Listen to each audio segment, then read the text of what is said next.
80% बर्फ की चादर से ढका है और ये एक अमेरिका सेना का जो अड्डा है इसे बताया जाता है और अमेरिका अब इसे खरीदना चाहता है, यानी कि ग्रीनलैंड को खरीदना चाहता है। पूरा मामला क्या है रिपोर्ट के जरिए आपको दिखाते हैं।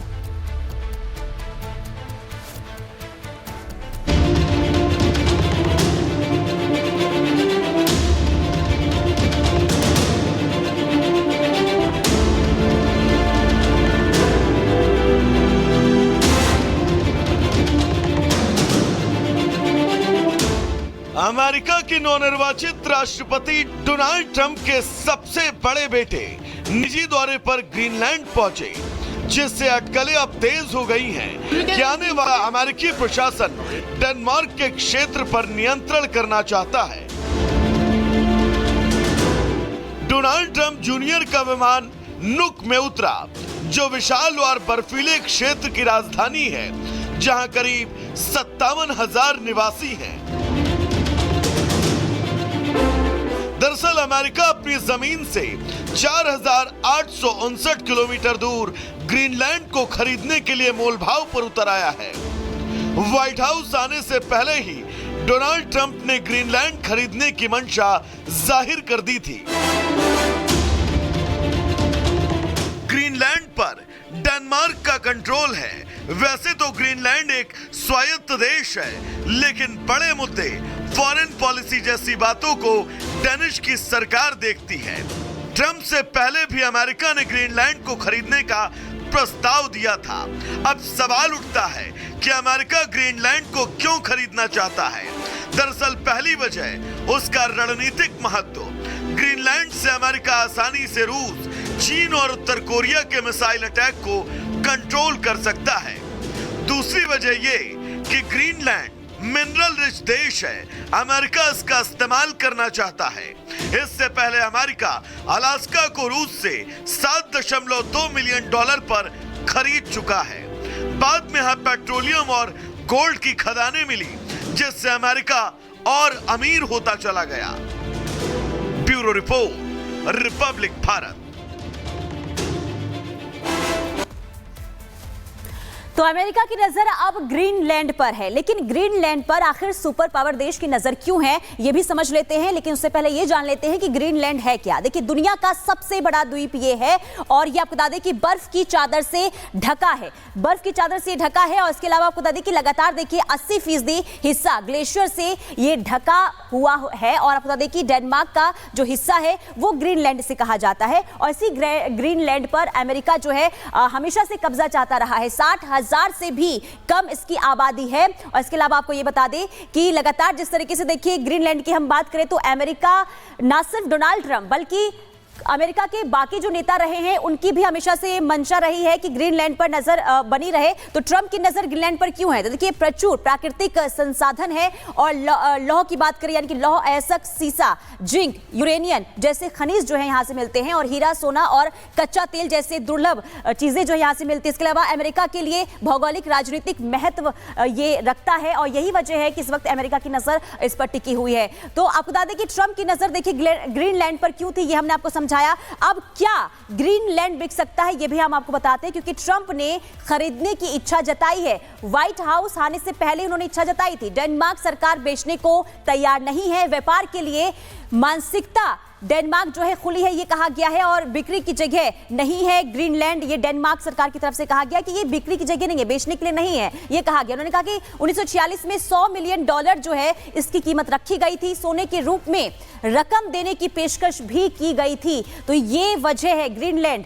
लेकिन सवाल ये कि क्या वाकई में ग्रीनलैंड बिक सकता है, क्योंकि अमेरिका बार बार इस पर नजर बनाए हुए है। लेकिन आगे क्या होता है इस पर सबकी नजर रहेगी। और चलिए अब आगे बढ़ते हैं, बात सऊदी अरब की करते हैं, क्योंकि सऊदी अरब के जेदा में जिस तरीके से भारी बारिश और बाढ़ हो रही है, बारिश की वजह से बाढ़ देखने को मिल रही है, उसके बाद रेड अलर्ट जारी कर दिया गया है। तो दूसरी तरफ सऊदी के सूखे रेगिस्तान में भी बीते दिनों हरियाली की तस्वीर निकलकर सामने आई थी। लेकिन दुनिया भर के एक्सपर्ट्स जिस तरीके से चाहे मदीना हो या जेदा हो, यहाँ पर मौसम में परिवर्तन देखा जा रहा है, इसको देखकर हैरान है। एक रिपोर्ट देखिए।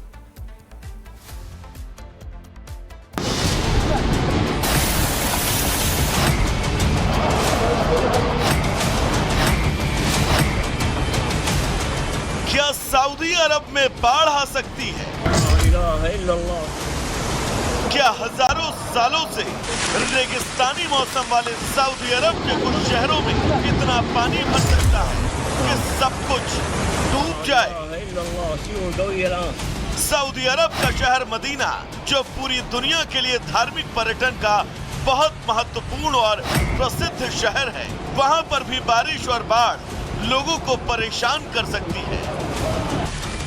इसे कुदरत का करिश्मा कहें, धरती के नियमों से छेड़छाड़ कहें, या फिर बादलों का बदला। सऊदी अरब के कई शहरों में सैलाब और बारिश ने तबाही मचा रखी है।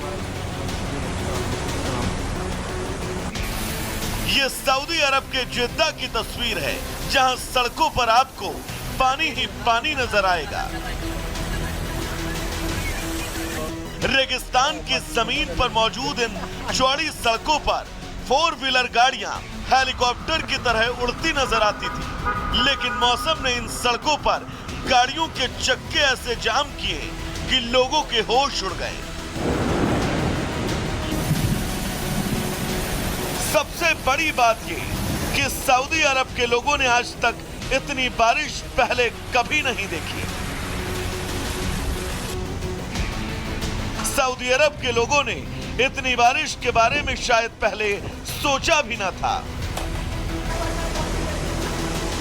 लेकिन पहली बार सऊदी अरब को इस कदर डूबते देखकर लोगों के माथे पर पसीना है। रेगिस्तान के मौसम के साथ जो छेड़छाड़ की है, उसका बदला अब कुदरत ने बहुत बेरहमी से लेना शुरू किया। पूरा जनजीवन अस्त व्यस्त है और लोगों की जान पर भी खतरा है। Bureau report, Republic Bharat. तो वाकई में जो तस्वीरें हैं वो चिंता का विषय है। ऐसे में क्या जो क्लाउड सीडिंग हो रही है उसकी वजह से भी ये एक बदलाव देखने को मिल रहा है। देखिए, हेलीकॉप्टर और ड्रोन से बादल बनाए गए, किस तरीके से बनाए गए वो ये तस्वीर भी आप देख सकते हैं। 2014 से क्लाउड सीडिंग का प्रयोग जो है वो किया जा रहा है। 2014 में क्लाउड सीडिंग के 187 ऑपरेशन चलाए गए, हेलीकॉप्टर से क्लाउड सीडिंग की गई, हेलीकॉप्टर का इसमें प्रयोग हुआ। हर ऑपरेशन में $3000 का खर्चा हुआ और 5 से 6 बादलों को बनाने में लगभग 3 घंटे का जो वक्त है वो लग रहा है। 2017 में क्लाउड सीडिंग के 214 ऑपरेशन चलाए गए। 2014 की बात हुई, फिर उसके बाद ये देखिए 2018 में क्लाउड सीडिंग हुई जिसके 184 ऑपरेशन चलाए गए। 2019 में भी क्लाउड सीडिंग के 247 ऑपरेशन चलाए गए हैं। इस तरह से क्लाउड सीडिंग को अंजाम दिया गया है। हेलीकॉप्टर के माध्यम से बादल बनाए गए हैं और जो बादल बनाए जाते हैं उसको लगभग 3 घंटे का जो पूरा समय है वो लगता है और उसकी वजह से शायद ये जो मौसम की जो पूरी मार है वो देखने को मिल रही है।